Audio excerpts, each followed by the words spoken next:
1, 2, 3.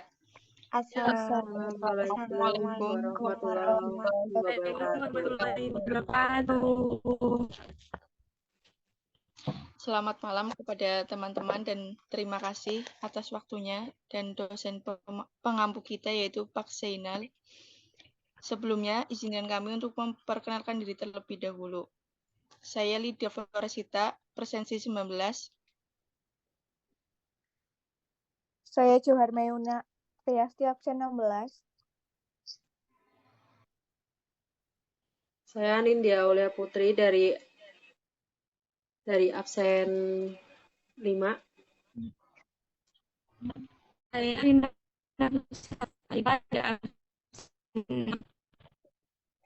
Saya Rinda Yoharunisa dari absen 25.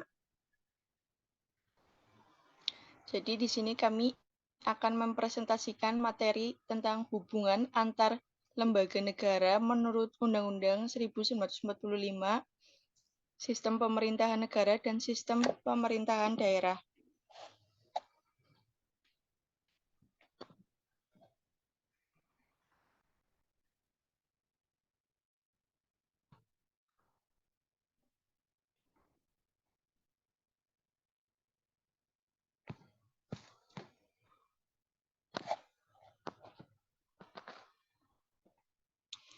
Untuk slide yang pertama yaitu ada latar belakang. Era reformasi memberi harapan besar terjadinya pembaharuan dalam penyelenggaraan negara. Untuk dapat mengutarakan negara Indonesia menjadi negara konstitusional, negara hukum, dan negara demokrasi, Undang-Undang Dasar 1945 sebagai hukum yang mengatur mengenai organisasi negara Indonesia yang menetapkan struktur ketatanegaraan, memberikan legitimasi terhadap keberadaan lembaga negara. Apabila dilihat dari substansi yang ditetapkan di dalamnya, belum sepenuhnya mewujudkan apa yang menjadi tujuan pembentukan suatu konstitusi Undang-Undang Dasar bagi suatu negara. Undang-Undang Dasar 1945 menetapkan 7 lembaga negara, yaitu yang pertama ada MPR, DPR, DPD, Presiden, BPK, MA, dan MK. Masing-masing lembaga tersebut mempunyai ruang lingkup kekuasaan masing-masing.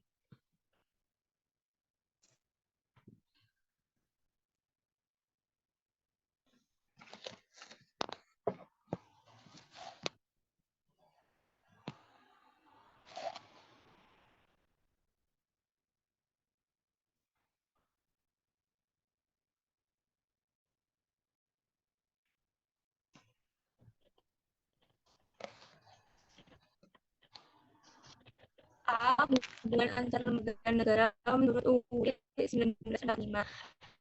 Satu MPR, DPR, dan MK. Dalam proses pemilihan presiden dan wakil presiden,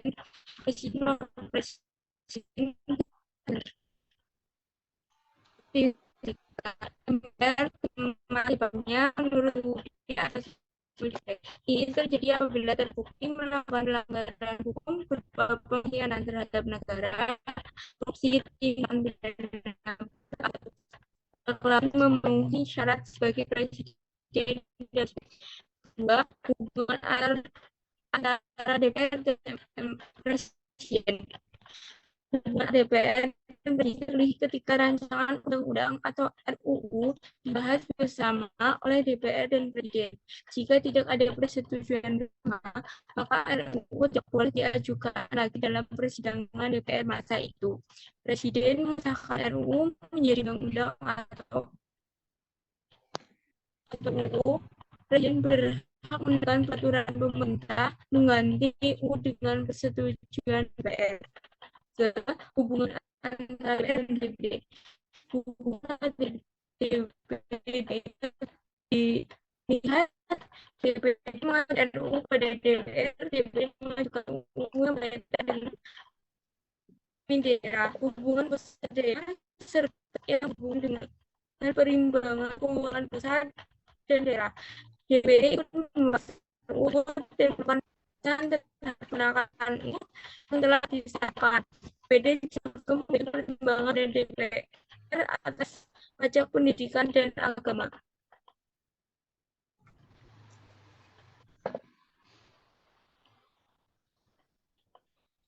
4.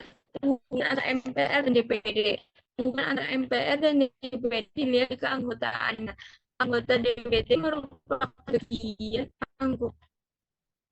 anggota MPR melalui wewenang DPD. MPR dapat mengontrol membuat UU yang berhubungan dengan otonomi daerah, hubungan pusat daerah, serta perimbangan pusat dan daerah agar tidak menyimpang dari UUD. 5. Hubungan antara BPK dan DPR. Hubungan antara BPK dan DPR dapat ketika BPK meriksa tentang keuangan negara dan hasil meriksaannya diserahkan pada DPR. BPK memiliki hak untuk meminta keterangan yang wajib diberikan oleh setiap instansi pemerintah. Hubungan antara MA, DPR, dan Presiden. Hubungan antara MA, DPR, dan Presiden dapat dilihat dalam pengangkatan calon hakim agung MA. Calon hakim agung MA diusulkan oleh konsumsi yudisial kepada DPR. Kemudian dilanjutkan untuk ditetapkan oleh Presiden. 6. Hubungan antara MK, MA, dan DPR. Hubungan antara MK, MA, dan DPR terlihat dalam hal pemberian putusan atas pendapat DPR terkait pelanggaran yang dilakukan oleh Presiden dan Wakil Presiden.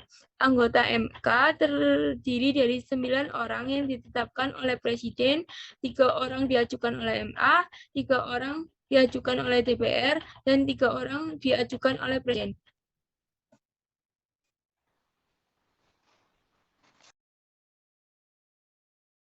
Selanjutnya, B. Sistem pemerintahan negara Indonesia. Pokok-pokok sistem pemerintahan Indonesia adalah sebagai berikut.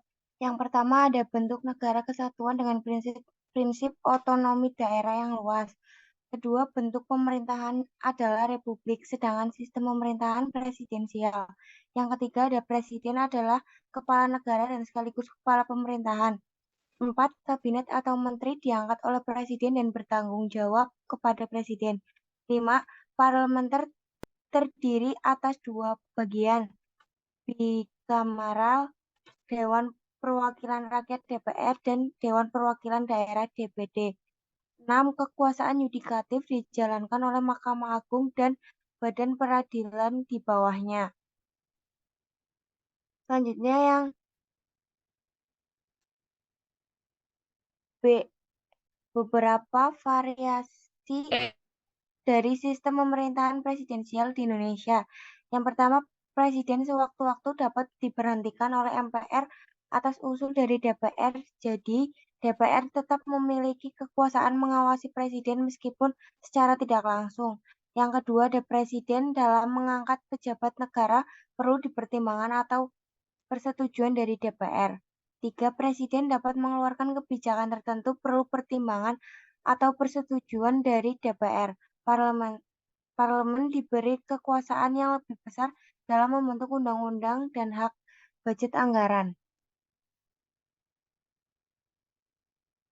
Pengertian pemerintah daerah. Menurut Undang-Undang Nomor 9 Tahun 2005, Junto, Undang-Undang Nomor 23 Tahun 2014 adalah penyelenggaraan urusan pemerintah oleh pemerintah daerah dan Dewan Perwakilan Rakyat Daerah. Menurut asas otonomi dan tugas pembantuan dengan prinsip otonomi seluas-luasnya dalam sistem dan prinsip Negara Kesatuan Republik Indonesia sebagaimana dimaksud dalam Undang-Undang Dasar Negara Republik Indonesia tahun 1945.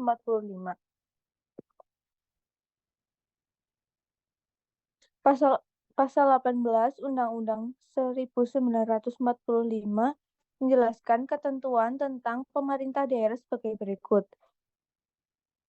Yang pertama, Negara Kesatuan Republik Indonesia dibagi atas daerah-daerah provinsi yang terbagi atas kabupaten dan kota. Yang kedua, pemerintah daerah provinsi, daerah kabupaten, dan kota mengatur dan mengurus sendiri urusan pemerintah menurut asas otonomi dan tugas pembantuan. Yang ketiga, pemerintah daerah provinsi, daerah kabupaten, dan kota memiliki Dewan Perwakilan Rakyat Daerah yang anggota-anggotanya dipilih melalui pemilihan umum. Yang keempat, gubernur, bupati, dan wali kota masing-masing sebagai kepala pemerintah daerah provinsi, kabupaten, dan kota dipilih secara demokratis. Yang kelima, pemerintah daerah menjalankan otonomi seluas-luasnya, kecuali urusan pemerintah yang oleh undang-undang ditentukan sebagai urusan pemerintah pusat. Kemudian ada pasal 18 ayat 2 Undang-Undang 1945 tentang pemerintah daerah provinsi, kabupaten, dan kota mengatur dan mengurus sendiri urusan pemerintahan menurut asas otonomi daerah dan tugas pembantuan. Kemudian ada pasal 18 ayat 5 UUD 1945 pemerintah daerah menjalankan otonomi seluas-luasnya kecuali urusan pemerintahan yang oleh undang-undang ditentukan sebagai urusan pemerintah pusat. Pasal 18 ayat 6 Undang-Undang Dasar 1945, pemerintah daerah berhak menetapkan peraturan daerah dan peraturan-peraturan lain untuk melaksanakan otonomi dan tugas pembantuan. Kemudian ada asas pemerintah daerah. Pemerintah daerah boleh dikatakan adalah perpanjangan tangan pemerintah pusat yang menjangkau lebih detail warga masyarakat sehingga berkenaan langsung dengan permasalahan warga. Pemerintah daerah dalam melaksanakan fungsi dan urusannya memiliki beberapa asas. Asas pemerintahan secara daerah secara spesifik diatur dalam undang-undang. Kemudian 4 asas utama pemerintah daerah yang berkaitan dengan kewenangan otonomi daerah sebagai berikut. Pertama, asas sentralisasi, asas yang menyatakan bahwa kewenangan berada di pemerintahan pusat. 2. Asas desentralisasi, asas yang menyatakan bahwa kewenangan pemerintah pusat dilimpahkan kepada daerah otonom. Ketiga, asas dekonsentrasi, asas yang menyatakan bahwa kewenangan pemerintah pusat dilimpahkan kepada pemerintah daerah dan instansi serta perangkat daerah yang membantu kerja pemerintah daerah. Kemudian ada asas tugas pembantuan, asas yang menyatakan bahwa pemerintah daerah memberi kewenangan penugasan terhadap tingkatan di bawahnya.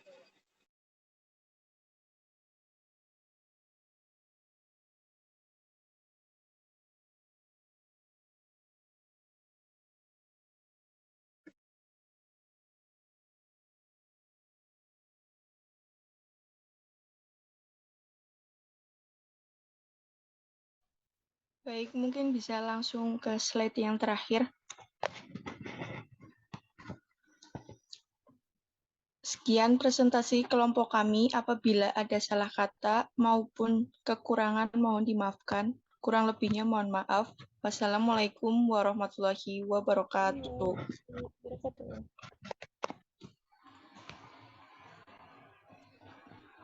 Udah kan ya?